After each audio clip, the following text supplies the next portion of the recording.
Some people believe that society has a default obligation to provide for them. They passively wait for someone to come and give them everything they need.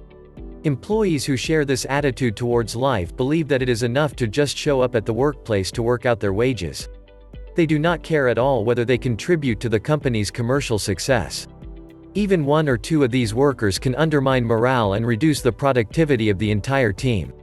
Organizations need people who are businesslike. Such people are actively involved in the affairs of the company and act as if they were its owners. They are proud of their place of work and are willing to work hard for the common good. They care about long-term business prospects as much as salaries, bonuses and vacations. They never put their own interests first. Building a culture of personal responsibility in an organization involves working in 4 areas. The right people, by applying modern HR practices, attract and retain the best talent. Most likely, many employees are already working so hard, heartache for the result. But your goal is to create the conditions for improving the efficiency of the organization as a whole. The program for developing a master's attitude to business will help you to realize your personal interest in the company's success. If properly designed and implemented, such a program will help transform employees into true enthusiasts who do their best for the company's success. Explaining the fundamentals of corporate finance also helps to foster a master's attitude to business. Employees should have a good understanding of how their work affects the financial position of the organization. Knowing this, they will strive to work more productively, which in turn will have a positive effect on profits. So, one company engaged in the supply of office furniture, after the implementation of this program, managed to receive $650,000 of profit instead of $395,000 in losses in a year. The return on sales was therefore 6%, double the industry average. Another high-tech company was able to triple its financial results thanks to this program and allocate $300,000 for employee incentives. Proper training helps staff understand the fundamentals of the company, including financial. Most people overestimate the profitability of the companies they work for. Employees who believe that their firm is making fabulous profits tend to be irrational, frivolous resource management. Moreover, many of them are outraged that the top of the company, as they believe, lives happily ever after, and ordinary employees do not get anything from these benefits. To prevent such sentiments from spreading in the team, management needs to regularly talk with staff, including managers, about the basics of corporate finance, as well as the current financial position of the firm. That said, you don't have to go into details. Give your employees enough information to dispel speculation and prevent an increase in discontent. Tell them about the main types of financial documents, for example, cash flow forecast, income statement, balance sheet, and explain what information they contain. Discuss the concept of pre-tax profit, explaining the example of a home budget. The right incentive, align the employee incentive system with the strategic goals of the organization. A poorly thought-out incentive system not only does not motivate employees, but also becomes a source of additional costs, negatively affecting profits. In most of the rewards programs are noted similar weaknesses. For example, they are so complex that the staff did not understand the connection of incentives to the financial results of the firm. Employees also often do not see the direct dependence of the bonus received on the work performed by them. Many people take prizes for granted, rightfully owed to them without any conditions. As soon as the company does not pay them at least once, and employees become hostile to the employer. In fact, bonuses should be directly related to the results of the entire company, and not to the achievements of individuals. Any incentive method should be based on the company's pre-tax profit. Make sure the incentive system pays for itself by increasing the company's revenue through the positive impact of incentives on productivity. Correctly assessing results, for employees to remain motivated, they need to clearly understand how their work affects the overall result. Key performance indicators (KPIs) will help them in this. Each employee must track the KPIs applicable to their activities and make every effort to achieve these indicators. For example, the most common KPIs in construction are the ratio of won tenders to bids, as well as deviation from the schedule, expressed in days. In retail, this can be sales per man-hour and the average amount per check.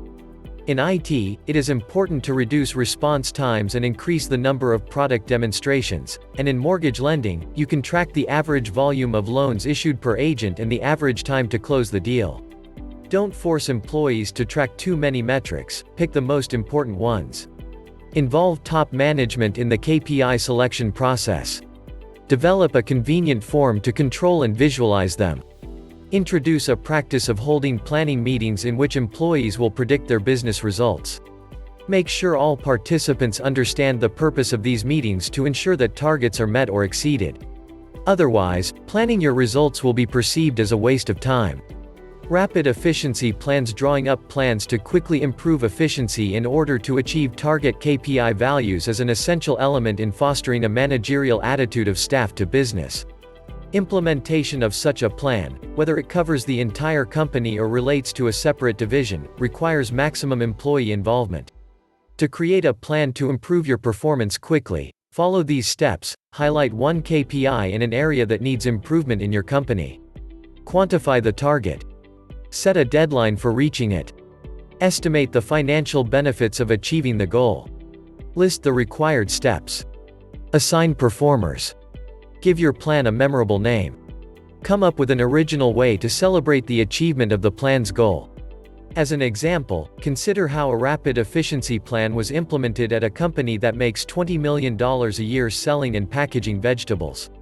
Since a significant percentage of its income comes from packaged onions, the No Tears Rapid Efficiency Improvement Plan aimed to improve the average cost per pack of onions KPI. The plan set a goal, in 3 months, to reduce the average cost of producing one package of onions from $2 to $1.50, which would increase the company's profit by $600,000 a year, and pay part of the funds received to employees as bonuses. A number of steps have been taken to achieve this goal. The company began purchasing 70% of the total onion volume from one supplier. The procedure for checking products before packaging has been improved, and a schedule has been developed for more efficient use of packaging equipment. Overtime was reduced by 60%, the preparation period for equipment was reduced, the labeling machine was debugged, and new software was installed for planning the production process. The company celebrated its success with a picnic with live music. Work consciousness agreement. Organizational changes disrupt regular life. To prevent employees from overreacting, introduce the practice of making a pact between adults, a written or verbal agreement on the rules of conduct. As a basis, you can take the following wording: we recognize that we are all conscious people who are here for the same reason. We want to work in a company that offers decent material rewards and comfortable working conditions for those who deserve it. To achieve our common goals, we are committed to acting like conscious adults. In addition to concluding agreements of this kind with employees, organize a committee for the development of master's thinking. The task of the committee is to ensure that the owner's attitude becomes the norm. In a medium-sized company, it is enough to invite 5 to 8 people for this purpose. 2 must be top managers. State the committee's mission clearly. How to defeat resistance. Be prepared for some staff members to resist the new program. In response to typical complaints like, "I don't have time for all this," and "I have so much work to do," tell them that running the program is part of their job. Another traditional argument of opponents of change: our IT system is not able to provide tracking of KPIs. But there is simply no need for complex systems. Many companies control the execution of such programs using ordinary spreadsheets. The new mindset is completely pragmatic and results-oriented, quantified. The active support of the program from the company management helps to overcome employee dissatisfaction. Publicly acknowledge the merits of those who perform well at work, and encourage the manifestation of masterful thinking. Conduct regular conversations with employees, asking them what KPIs are used in their department and what their personal role is in the implementation of the current plan for rapid improvement of performance. The director of the company can support the new program using time-tested tactics of personal communication with team members. To generate interest in the concept of mastery, do the following: discuss this initiative with top managers. Make sure they understand its nature and purpose. Think of it as a program that will be implemented in any case, regardless of whether the team approves it. Do not use consensus management methods for such a program. This is the most necessary program for the company, as such it should be presented. Hold 1 or 2 meetings with employees at which you can explain what the program is and what you expect from them. Formally announce the start of the program at a general staff meeting. Conduct employee surveys to find the best KPIs for them. Make sure employees understand the importance of being present at all planning meetings. Those who are absent will not be able to participate in updating the KPI data set for each department. If your company has multiple sites, use online tools such as Google Docs to update data. Employees who are unwilling to embrace the new culture are more likely to try to obstruct the program. Get rid of dissenters immediately. Certain difficulties may arise with the development of a plan for the participation of personnel in the company's profits. While such initiatives are usually successful, remember that their implementation does not automatically lead to a mastery attitude. Some employees of nonprofit companies care more about the mission of the organization than material rewards. They may oppose the implementation of a mastery program, stating that their goal is to save people, not to make money.